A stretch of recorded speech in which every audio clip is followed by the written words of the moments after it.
They thought I was gonna be like one of those kids who just like goes to an Ivy League, and then it just all crashed. If I was never found as a writer, I would still be in Boston for sure. I posted it on Reddit, and then it blew up. It became like the #1 post on the front page. And I got a call like a week later, and they're like, "Hey, Warner Chappell wants to sign you as a writer." I moved here as like a jazz snob, so I didn't really understand pop music. I didn't really like it. Hi, this is Lauren Engel. Today I'm here with SASHA SLOAN. Hi. So you were born in Boston? Yeah, I like was. in the city or like a suburb? I was born in South Boston, Okay. and then I lived there until I was about 13, and then I moved to a suburb called Hopkinton. Oh, I'm asking because I went to college in Northeastern. Oh, you So did? I'm like, Oh my god, that's where my ex-boyfriend went. I spent a lot of time in Northeastern. The Cadoba. Yeah. There's one guy that's so funny. That's crazy. It's such a good school. Yeah, I liked it So a lot. nice. What was the scene like back then? Like In Boston? the music scene, yeah, I for mean, you. there wasn't really a scene there. Yeah. It's kind of hard. I used to just play like open mics all the time. And, Oh. I would just like have my own shows and stuff, but I mean, it was kind of hard like to escape Boston, if you know what I mean. Like, if I stayed there, I probably just would have became like a music teacher or like something like that. That was my plan, honestly. Oh, okay. Yeah, so it's kind of dead there. I think there was a lot of like rock in the 80s and stuff, but now it's just schools. Yeah. So, But your mom was really influential of you getting into music, right? yeah, she did. Oh my God, my mom did so much for me. It's crazy. I mean, like, she bought a piano that was in our apartment in Southie, and that's how I learned to play. Just like kind of taught myself. And then I remember like I was always really lazy. Like I was terrible at school and everything, and she like bought me a computer and learned how to use GarageBand, and she showed me how to use it so I could like record myself and start writing That's so songs. cool. Yeah, I owe a lot to my mom. So, But is she, wait, what's her career? my mom's a teacher. Oh. She works at a middle school. Yeah, she's an amazing teacher. So, she's- but music, is she a musician? I mean, she sings. Yeah. She would say no, but I think she's really good. But yeah, my whole life she was always singing. Nice. Yeah. What kind of music was she playing in the house? Oh God, we listened to a lot of Carpenters and a lot of Irish folk music. My family's really Irish. Yep. Boston. I don't know, a lot of different stuff. Mostly like Brandy Carlisle. She became a big influence for me, and I started listening to her through my mom, just growing up. And yeah, just a lot of folk music, really. Yeah. Yeah. How do you describe yourself back then growing up? Oh God, like as a kid? Yeah. I think I was like, until I was blissfully unaware of myself, so I was kind of just like super dorky and like down to do whatever. And then in high school, I kind of just got like super reserved and insecure, and like all of that shit started happening when I was a teenager. Yeah, I was pretty chill. I mean, I didn't really do much. But did you do like talent shows? Yeah, I would do all that stuff. I actually loved it. I loved performing. And when I moved to LA, I was in the studio so much writing for the people that I just forgot it existed. Yeah. And now I get to like do it again. And it's really cool. Yeah. Back then, were you good at school? Like, did you like school? Oh my God, no.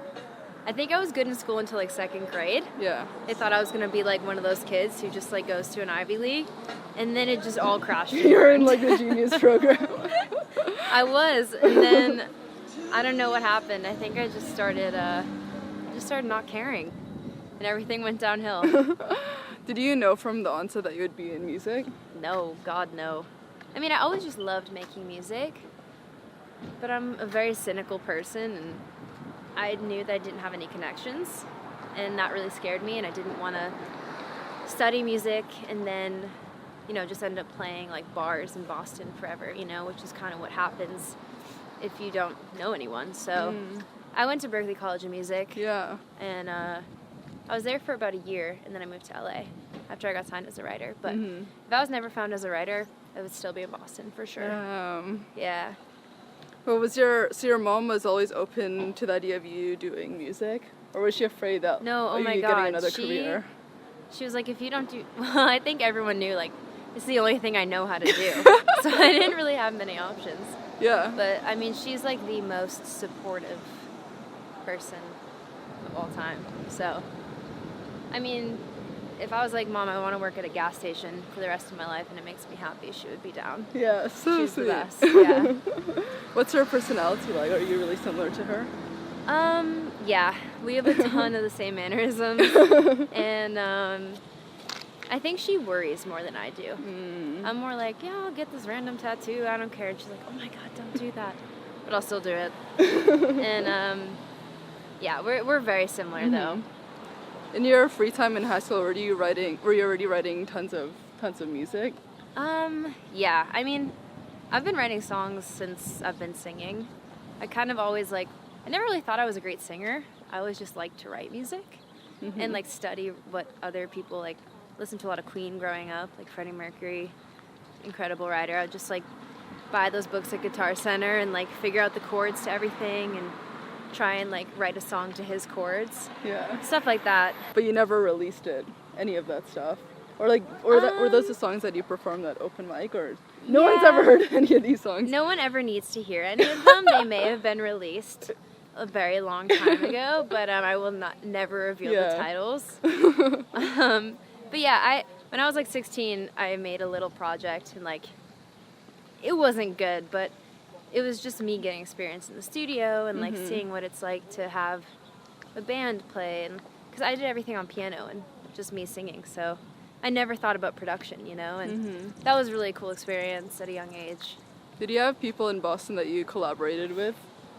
Did you know a lot of people who were in music, or was it just kind of you in your own zone? No, I mean, I would just like go to high school every day, and then I'd come home, and instead of like doing sports, I would just lock myself in my room and write until I fell asleep. And then I wasn't writing for anything. I just loved it and couldn't stop. Yeah. Why did you decide to go to Berkeley? Well, it's kind of the only school I got into. It's such a good school though for music. I mean. Thanks. Yeah, I got into Belmont and Nashville too. I only applied to 2 schools because I wasn't really ready for college. I was kind of like, I was pretty depressed in high school, and so when I was graduating, I had too much anxiety to think about the future. But I got in. My mom made me apply and made me go to my audition, and yeah. Where were you? It was jazz, right? Yeah, I was studying jazz, and I was there to become it was a music business major. Oh. Yeah, because I didn't think that I was like good enough to be an artist or a songwriter, and I just thought it was too hard. So I was just I wanted to be like a manager or something. Oh, I didn't know what I wanted to do, yeah. And then I got a call one day from a publisher, like after I had this post on Reddit go viral. Yeah, what was that post? It was a painting of my house, and my parents were painting the outside of my house, and there was my window was at the very end, and they painted dork in massive letters with an arrow pointing to my bedroom. And I was like 18, so I was like, okay, thanks guys. And then I posted it on Reddit, and then it blew up. It became like the #1 post on the front page, which was like the highlight of my life still. And then after that, I posted my SoundCloud link to it, which was like 2 songs on like me and piano. And then I got a call like a week later, and they're like, hey, Warner Chappell wants to sign you as a writer. And I was 19, and I was like, okay, that's really cool. They're like, we want you to move to Los Angeles. So I was like, sure. That's and crazy. Wait, moved. So did you finish college, or how old were you? I was 19, so I left. Oh, you just started. Left a year into it, and I moved to LA and didn't know a single person here. Like, I was so lonely, it was insane. And then I just started to like collaborate with people, and I moved here as like a jazz snob. So I didn't really understand pop music, I didn't really like it, and it took like a couple of years for me to be like, okay, this is really cool, and I love collaborating. It's just about finding the right people, and yeah. Actually, were you nervous? Like, you only had, 2 songs? How could they, like, judge your, like, talent? Did you show them the other songs that you wrote? I showed them a few, but they were just, like, down. Damn, they definitely saw something in you. It's, like, so quickly. It's so cool. Hear the demos anymore. I just cringe when I hear them, but I guess they thought there was something there, so yeah. I'm really lucky. I mean, otherwise, like I said, I'd still be in Boston for sure. Yeah. Were you skeptical at all of the music industry, like going to so young, like kind of vulnerable? Yeah, I think I was a little naive. I didn't really understand anything about anything. And I'm definitely way more jaded now. But when I first moved here, I was like, oh my God, I'm in California. Never been here. I'm in Los Angeles. Like, this is where people's dreams happen. And then I was like, okay, my dreams aren't happening. How do I fix it? Like, how do I become a better writer? And I think I just realized, like, it's all about hard work. And so I just started grinding. Were they putting you in sessions, or you were also like trying to network and put yourself in your own? They were putting me in sessions, yeah. And then it's just about, I mean, like, there's only so much your team can do for you. You kind of just have to create your own relationships. And, like, all the people I love to collaborate with are just, like, my homies, you know? So you just work until you get to that level and just hope it goes well, you know? Was it difficult going from making music in your bedroom to, like, collaborating, working with people, sharing a bit of what you went I mean, through? I was definitely very protective of my writing at first, and I had a lot of bad experiences collaborating in the beginning, which made me even more scared to open up. And I think you just have to not give a shit, which is what I do now. It's like, this is the idea. And I think I also put so much pressure on myself in the beginning because I was like, every song I write has to be amazing. Like, really wanted to prove myself. And now I'm just kind of like, you have to write 1,000 songs a year to have like 10 good ones. You know what I mean? And now I just like, I'm like, if I have a great day and the song's okay, but the day was good, like, I'm happy. I love that. You know? And how did you get more into learning about pop music? Because you used to not really like pop, right? So what was the like turning point? I think I just, well, all the artists that accept songs that don't really write as much themselves, it's all pop music. But I also like did kind of low-key love pop music growing up. Like, I loved One Direction, Britney Spears. She's my first concert. I think it was just like, I didn't know how to write it because jazz is really complicated and pop is very simple. And I realized it's harder to be simple than it is to be complicated. So I just wasn't really good at it. And I think that was part of, like, that was discouraging for me. But yeah, I love it now. What was the first big break that you had, or artist that you worked with, the first one? The first big artist I ever worked with? Oh God, I can't remember. Everyone seemed so famous when I was like here. I think like the first time I was really starstruck, this is so random, but I worked with Idina Menzel. Oh, and I loved Rent. I love musical theater. So I was like kind of freaking out. I don't know. It's kind of like in the beginning I used to get really starstruck. And like the more you do it, the more you realize people are just people and like everyone's normal and has the same shit to deal with. And like I just don't get starstruck with music as much anymore. Unless it was like Regina Spektor or something. But like athletes and like movie stars is where I'm like, oh my God. But you had to kind of prove yourself to Warner, right? To allow you to get into the bigger artist sessions? Kind of. I mean, it's more just like they present you with great opportunities and they hope the best for you, but you just kind of have to do it yourself. Oh, wow, okay. Yeah, and they'll always be there to help you and whenever you need it and put you in sessions and connect you with people. But like once they do that, it's kind of up to you to keep those relationships going. And then how long ago was it when you first worked with Charli XCX? A couple of years ago now. Oh, wow. Yeah. She's amazing. Yeah. I love her. Can you describe what a session with her is like?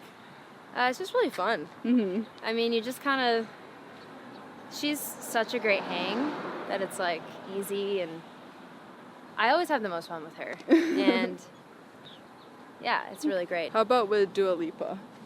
Yeah, I went to Jamaica with Dua. What? Earlier this year, yeah. Oh my gosh.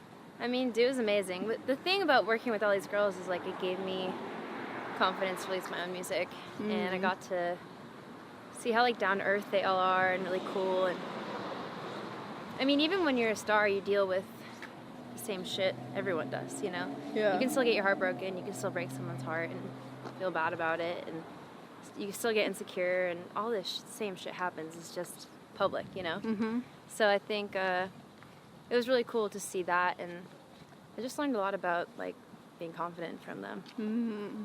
And was it something that you always told yourself that you were going to be an artist? Like, if you got to a certain milestone, you're like, okay, then I'll be an artist? Or was it, like, always at the back of your head? I mean, I don't know. I think I've always been an artist because I've always written for me. Mm-hmm. I just wrote the song Ready Yet, which is on... It's so good. Oh, thanks. I can't You're so stop listening sweet. to it. Oh, my God. Thanks. Yeah, I wrote that, and I was just kind of like, whoa, I don't really want to give this song away. And that was the first time I was like, maybe I should just put it out myself and release my own music. And I wasn't really, like, thinking that much about it. I never thought I'd be here. Like, I was just like, I'm just going to put it on Spotify and see what happens, you know? And it's just so much fun for me. Like, I can control it. Because as a writer, you don't really have control. And for me, it's just like, this is exactly what I want to say, and I say it, so. Oh, and then you signed an artist deal after, or how did that work? Signed to RCA. Okay. I just did that earlier this year. But my first EP was independent. Oh, okay. What are the inspirations behind Sad Girls? I think, well, honestly, I just deal with a lot of, like, anxiety and depression and whatever, all that shit, and I have my whole life. And I always got, like, really, I don't know, I feel like there was a void of that type of music now. And I don't know, I just, all the music that I like, that I write, it always is sad. So I was like, fuck it, I'll just put it out. Hopefully I'll have happy songs at one point. I think they're coming. I'm on, like, the bittersweet verge. Yeah. I'm not totally happy yet, but it'll happen. Oh, I love that. The people that you wrote songs about know that the songs are about them. I hope not, but I think they've probably figured it out, unfortunately. Yeah, I mean, that's the thing. It's like, that's the scary part, because I never want to hurt anyone. It's just how I feel. And I don't know. A lot of the first EP is about my ex, and a lot of the second one is too. And I never had to break up with someone before, and I'm the most passive person alive, so it was really hard for me to speak up and be like, there's something wrong here, you know? And I think he probably knows it's about him, but I think we're both way happier now, and we're still friends, and yeah, I just hope that he's better without me, you know? How about for Ready Yet? Or is it the same? Yeah, Ready It was actually about my dad. Oh. Yeah, and it's like about we just had a really complicated relationship for years. And I remember, like, the night before I wrote that song, he sent me this message, and he was like, I just really want to be a part of your life again. And I just remember being like, I'm not ready yet. And then the next day in the studio, I was like, I had this idea. And then I wrote it in, like, an hour, just, like, poured out. And I was like, I've never, like, connected to a song like that before. And that's when I was like, I'm getting goosebumps by you telling me. You're so sweet, yeah. So I actually felt a lot better after I wrote it, too. And now we're, like, talking again. Oh, that's so good. It kind of helped. And I think, like, I couldn't say that to him. But I think once he heard it, it was almost like everything I wanted to say but couldn't. You know what I mean? So, yeah. What do you have coming up in the pipeline now? So my second EP is going to be out by the end of the year. And I have a song coming out on Thursday called Faking It. And I just had a song come out called The Only. And yeah, that's pretty much it. I'm touring with Eden. I'm opening for him on tour. So good, I interviewed him. He's awesome. Oh, really? Yeah. I'm so excited to meet him. And then I have 2 headline shows in LA and 1 in New York. Wow. And then that's how I'm ending the year. Yeah. Actually, are you, like, lessening your songwriting sessions to focus on yourself? Kind of, but I still want to keep it balanced because it actually, like, helps me write for me if I, like, practice writing rather than writing for other people. So, yeah, and I love working with artists. I mean, I get so sick of myself writing for me. I'm like, oh, God. I'm like so bored with my own stories, you know? It's like nice to get into a studio and be like, what do you want to talk about? Yeah. How would you say your music has changed since the early songs you wrote?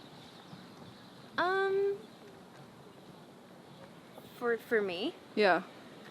I think, well, I started performing live after I wrote Sad Girl and put it out. And just the live experience alone has kind of changed my mentality in the studio. Because I was like, okay, I have a lot of slow songs. That's cool. But how do I make the production and the tempo work over with like a lyric that I'm trying to say that's not a happy lyric? So I think this next EP has more up-tempo. I mean, it's still like downers, but just I thought more about sonically live, if that makes sense, what would work. So, yeah. How do you say you've grown as a person compared to when you were younger? I think I used to worry about the wrong things when I was younger. And now I'm just kind of like, I'm more chill now. I still have crazy anxiety in general. But I'm way more go with the flow now. And I don't know, I think I'm just independent. And, you know, when you live on your own and you don't have to listen to anyone, you kind of just become your own person. And I think that's what happened to me. It's still happening. I mean, I don't know, I change every day. What tips do you have for people who are going through anxiety and depression? I would say be honest with yourself and with people around you who you trust. For me, that's massive. I have like 2 key people in my life who I talk to it about. And they know the real me. And I think it's important to have those people around you. As like embarrassing or however you feel about it, you just gotta talk about it. And I think the more you do that, the more it helps. Yeah, I love that. And if you're a writer, then write about it. Because that helps too. Other than that, what would you say have been your biggest challenges so far? Probably just figuring out who I am. And I mean, when I first moved to LA, I was like working 2 jobs, and I worked at like a coffee shop, and then I worked at a gym at like the front desk while I was writing. And I think just like figuring out how to pay your bills in the beginning when you're not making money as a creative, it's hard. And I think a lot of people are embarrassed to be like, oh yeah, I'm a writer, but I also drive Uber. And I'm like, no, you should never be embarrassed. Like, that's the hustle, that's the grind, that's what everyone has to do if your parents aren't paying for everything. So I think I learned to just not be embarrassed about, you know, not having as much as other people around you. Yeah. Yeah. What does love mean to you? Love? I think it just means just trusting someone completely and having a bond there, and like, I guess if you fight and get like fucked up with that person, you always come back. But I mean, I still love, I don't know, people that I'm not in touch with anymore. I think it's just about caring about someone. I don't know, that's a really hard question. I have to think more about that. It's too deep for me right now. And you're the writer. I thought you think about this all the time. Oh God, I have no clue. Last question. What do you want to be remembered for? What do I want to be remembered for? I think I just want most people I meet to not have a bad thing to say about me. Without killing myself in the process. Oh, no. But I just want to be remembered as a good person.